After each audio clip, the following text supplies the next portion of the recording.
All right, everyone, we're going to continue into our afternoon session of media availabilities. We are now joined by our 2022 Daytona 500 champion, Austin Cindric, driver of the number 2, Team Penske Ford. If you have a question for Austin, please raise your hand. We will get a wireless microphone to you. Start with Jeff.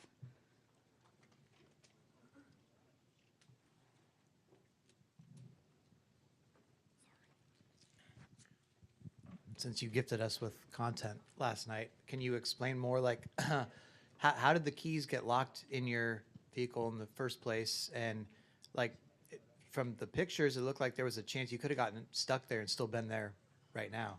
So were you worried about not being able to get out?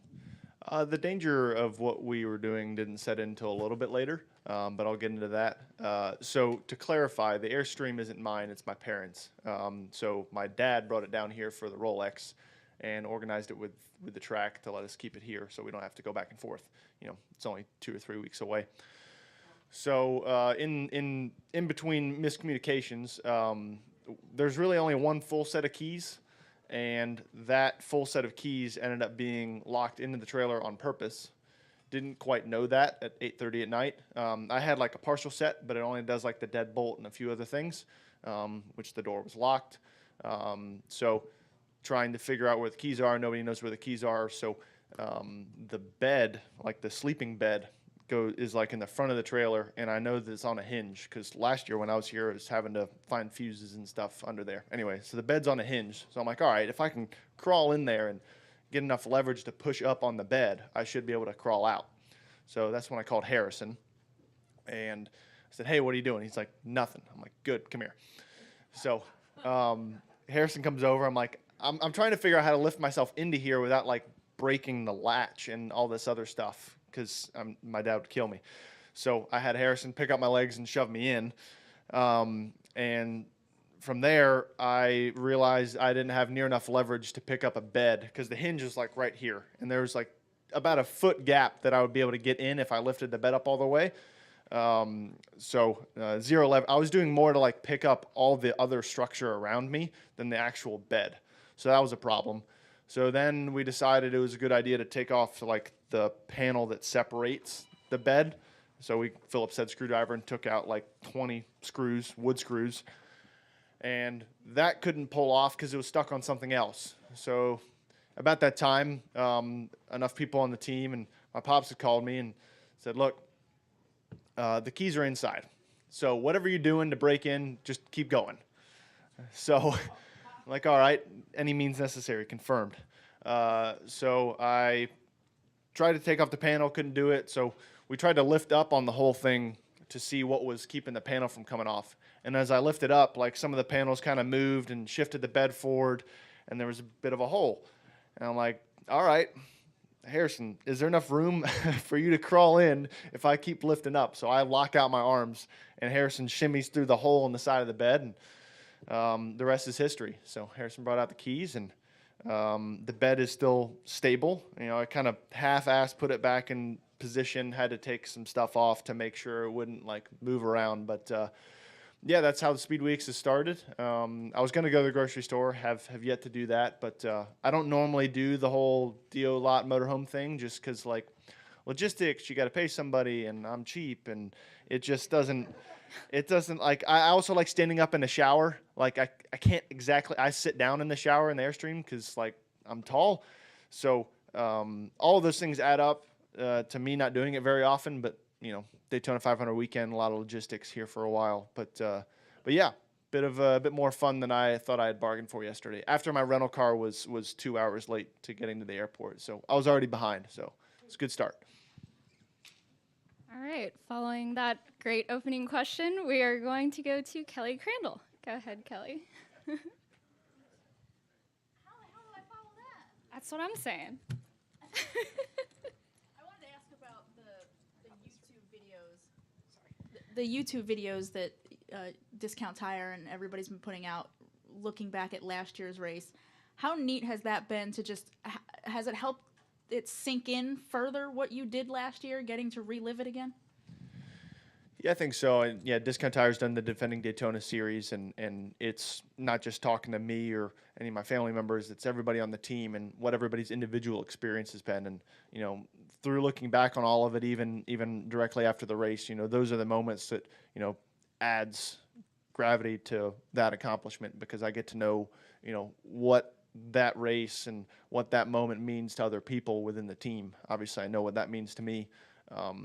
But I think further than that, even driving in last night, it's Tuesday, seeing how many campers are already packed in, that has shown me how big of a race this is. And not that I don't think I took it for granted, but like I've had a whole year to like reflect on the experience and how far reaching the Daytona 500 goes outside of the motorsports community.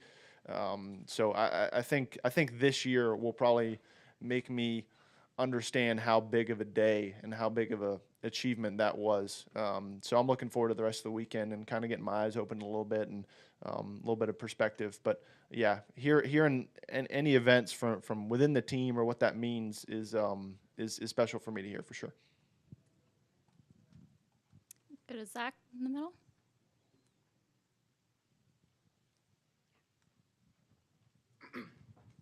Zach Sterniolo, NASCAR.com. Austin, kind of to that point then, how has, I guess, the being a Daytona 500 champion over the last year, has that changed anything for you? Do you feel like you command more respect in the motorsports community because you've won the Daytona 500? I guess just what's the aura that comes with that? I mean, for me, I haven't changed in the slightest. Even after winning the 500, I had to take my trash out on Monday, and I got jury summons 2 weeks later. So it's just, yeah, that was the second edition. So anyway, different story, different time. Okay. I got a deferral, and then I told them that they could send me one like from these are the weeks I have off. I had Roger's attorney send a letter and everything just to make sure, like, because I'm like, this is the busiest week of my life. Just won the Daytona 500.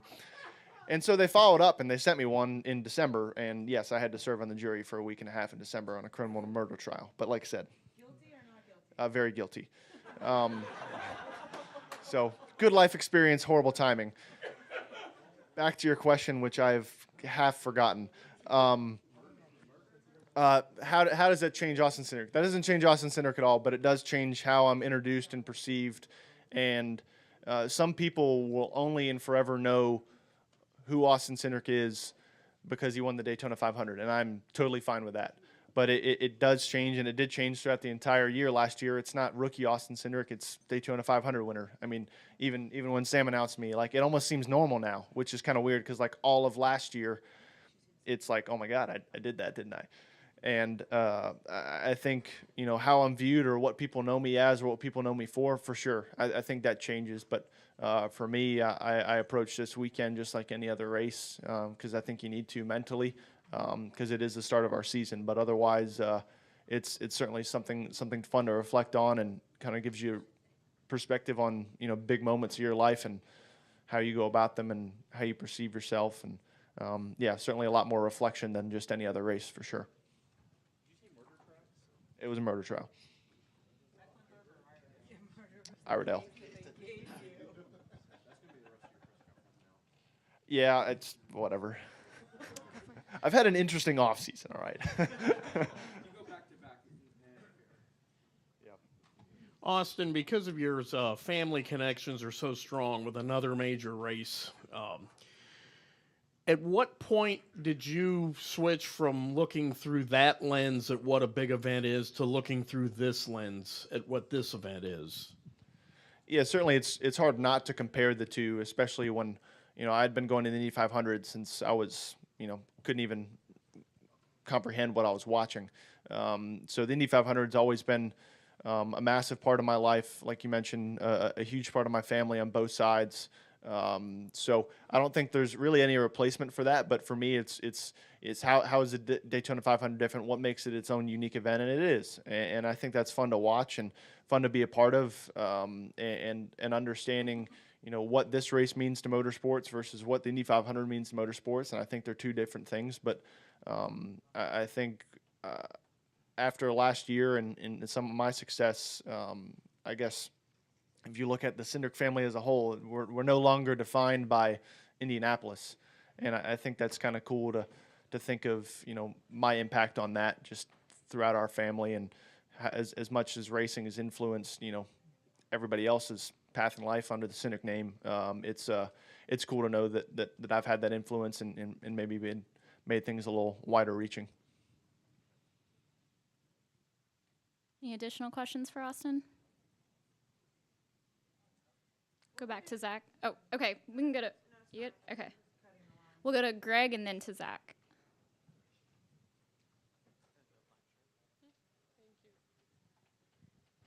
So the whole weekend thing, you don't do like the other guys. You don't stay in motorhomes during the weekends.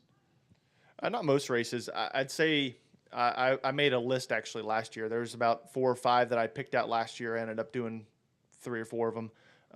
But I made a list of all the ones that were like logistically challenging. Like Michigan, it's a 2-way road all the way up to the racetrack, and I cannot be late to the racetrack because, the way the garage opening times and opportunities for sponsor appearances work now, it's flat out from the time the garage opens to driver intros for a driver now. You're going.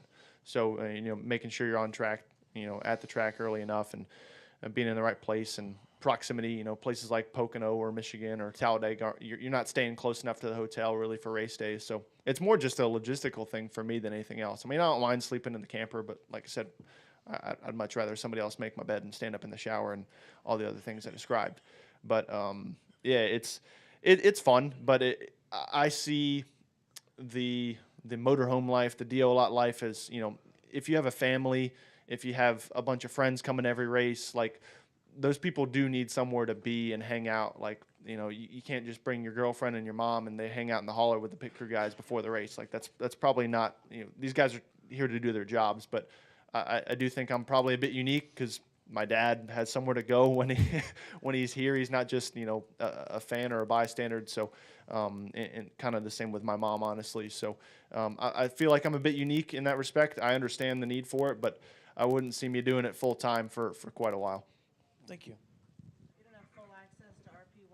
You can't just send all your friends over there to hang out? No, Roger Penske's bus is used for whatever Roger Penske needs it for. Not for me.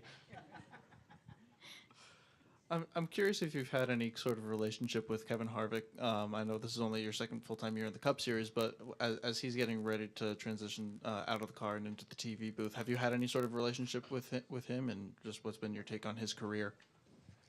Yeah, my most recent encounter with Kevin was at the Coliseum, and I got dumped twice in one heat race. But past that, it's been fun to get to know him. He's obviously, I would categorize him as a polarizing figure just because of, I feel like he speaks his mind, and I feel like that does a lot for the industry. I have gotten an ass chewing from Kevin at COTA last year. That was an interesting experience. But I feel like understanding where he sits and where his career is at, and I think it'll be fun to see how he races this year. And by that I mean I don't think he's going to care about anyone else all year. And I think the Coliseum was a good gauge of that. I feel like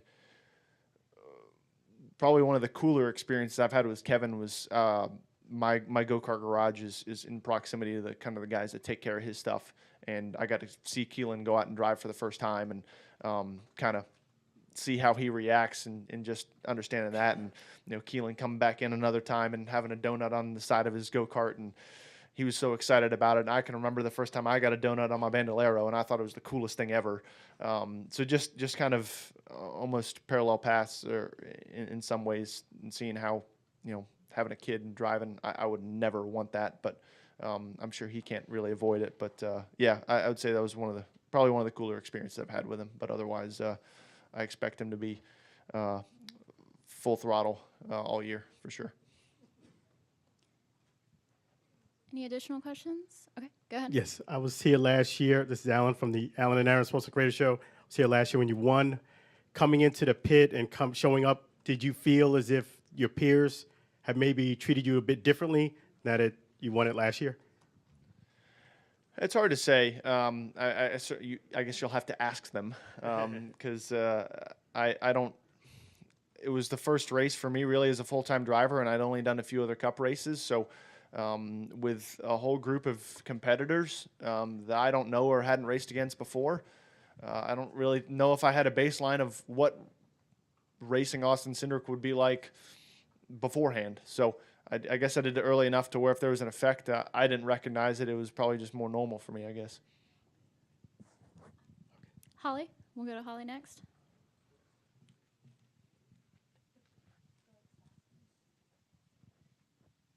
This is kind of deep. Okay. And you may have answered this before, and I'm just not remembering off the top of my head. But was there ever a point in your life that you weren't going to be a driver? You were going to be more like your father and work for a race team or do the business side of things? And if that were the case, how good did it make you feel after winning the Daytona 500 that you did go the route that you went? Yeah, I never looked at racing as like a job, I guess. When I was growing up, obviously being around my dad with what he does and the access we had, I knew enough at a young age that like the access that we had to go to races and hang out with all these drivers like Elio and shake hands with Roger every race day. Like I know that's not a normal experience for someone coming to a racetrack normally. But it was never something that I really wanted to do as far as, within management. I always loved cars. I don't think I really ever thought about it, to be honest. I mean, as I have grown up and become a driver and I know what my dad does and I've worked with a lot of people with a lot of different race teams, and I can certainly see how challenging his job is. I've gotten a lot more perspective on what it takes to be, running 3 or 4 different race programs for an elite motorsports organization. So I think I've gained a lot of respect for what he does and what's on his plate as I've grown up driving race cars. But it was never something that I really envisioned. I think about, man, if I was in his spot, how would I do that? Like, oh my God, this guy's got so much going on. But otherwise, yeah, always just wanted to be a driver, maybe just do something else. But I can't really think of what anything else would be at this point in my life.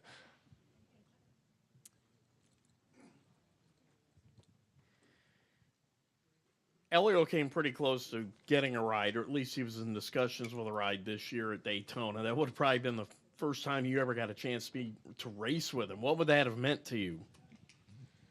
Yeah, Elio, I've said it before, I'll say it again. Elio's my hero growing up. He's such a interesting personality that you can't not love the guy, especially if you know him personally. Like I feel like some people might think he's fake or putting on an act, but he's genuinely the same high energy person that you see on TV, at the racetrack, in person, whatever else it may be. So I love the guy, and I think his background coming in doing the Indy 500 or the Daytona 500 cold turkey certainly would be a challenge, but I think he wants to do it. I've talked with him about it before. It's something he wants to do, and I think just finding the right opportunity. I mean, the guy's won 4 Indy 500s and countless races, especially for Team Penske. So I think the guy deserves a genuine shot at running well, not just participating. So if he gets to do it, I hopefully am there with him. It'd be cool to give him a push or two, but otherwise, definitely something that would be really fun for, I think, everybody to watch and observe and see how well he does. Any other questions?